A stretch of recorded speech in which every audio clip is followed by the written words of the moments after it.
Hey, greetings everyone. Lieutenant Colonel Allen West, the chairman of the Republican Party of Texas. I just want to say congratulations on the very first Fredrick Douglass Emerging Leaders Seminar.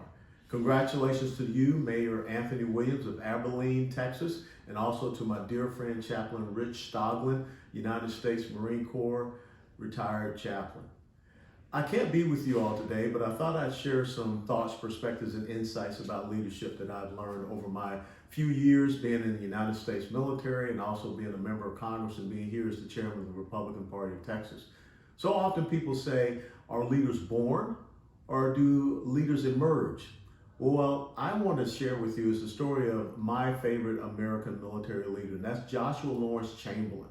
He was the hero of a place called Little Round Top, the second day of the Battle of Gettysburg. Joshua Lawrence Chamberlain was not a trained military officer. He was a professor of rhetoric at Bowdoin College in Maine. But yet, on an important day, an important and pivotal time in the history of the United States of America, he found himself in a position where he would determine the future of this country. He was there at the end of the line of the entire Army of the Potomac, almost 90,000 Union soldiers. He was told he could not surrender, he could not retreat his position. And as the Confederates attacked against him, his casualties mounted, he was even shot in the leg, and then they ran out of ammunition. And what did this man, not a trained military man, but a professor of rhetoric from a college in Maine do?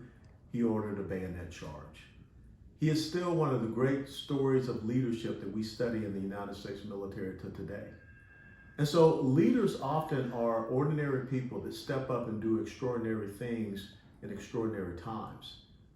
My father, at the age of 15, sat me down.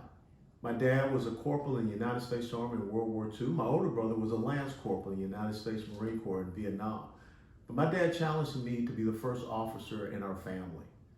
And so it started for me in high school junior ROTC at the age of 15 in Atlanta, Georgia at Henry Grady High School. Continued on to Army ROTC at the University of Tennessee, and on 31 July 1982, my mother and father pinned on my second lieutenant bars. When I was going through high school, there were things that were brought to me from my ROTC instructors, Lieutenant Colonel Pagonis, Major Heredia, Master Sergeant Buchanan, Sergeant First Class McMichael, that I did not know were in me. Maybe some of those traits were born, but those traits also emerged when the situations allowed them to grow.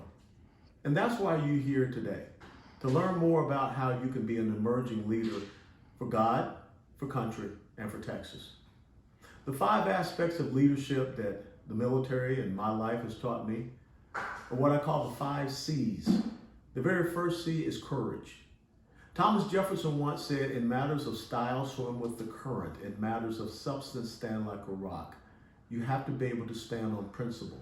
My mother always taught me that a man must stand for something or else he'll fall for anything. Courage is so important as an integral ingredient of being a leader. The second is competence. As we used to say in the military, no one follows a dummy into a combat situation or to a firefight. Take the time to learn everything that you can about what you decide to be an expert in, but then also focus on some other things where you can be knowledgeable. Commitment. Find those principles and values and commit yourself to them, but also you have to have the conviction that no matter what happens in and around you, in the culture, in the society, that you have the conviction to stand upon that commitment to those principles and values. And the last C is character. As I've always shared with my daughters and soldiers and everyone that I've always come in contact with,